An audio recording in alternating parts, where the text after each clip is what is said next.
Silverado sets out to assume risks that are necessary to assume to in fact change people's lives.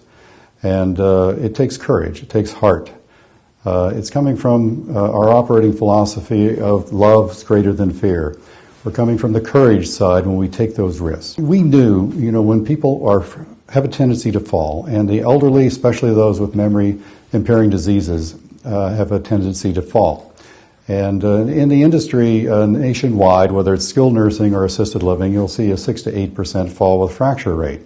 Once an elderly person falls and fractures, the end of the life is oftentimes very near as a result of the trauma of that occurrence. And nobody wants to see someone fall and fracture. It's something we want to avoid. The experts in the industry throughout the decades would say, basically, to prevent them from happening to your mother or mine, you have to restrain her. Now, we don't like to use the word restraint in this industry. We got past that years ago, so we have euphemisms for restraint. Lap buddies, chairs too soft to get out of, maybe chemical restraints, all kinds of techniques to in effect restrain people without a visual strap across their lap. So that's wrong. And it's wrong because we in the field know that when a person's not walking, when they're sitting in a chair and they're confined to that chair, that their body systems are shutting down. That bone density is being lost, muscle tone is being lost.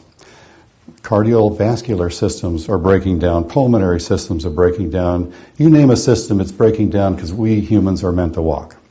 So we're doing that to them, and they're getting depressed. They're having an emotional problem because they can't get up and walk around. They don't have freedom to live anymore.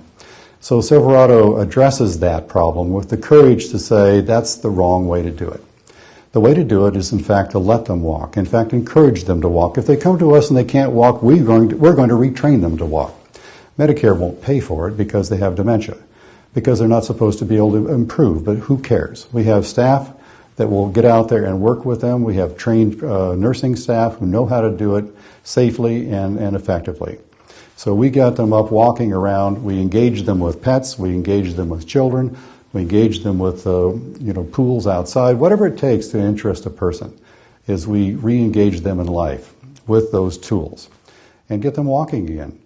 The actual result from Silverado's doing that has been to change the way senior housing and long-term care is delivered, because we have a 1% fall with fracture rate in an industry that has a 6 to 8% with all of those techniques to restrain them, to keep them from falling.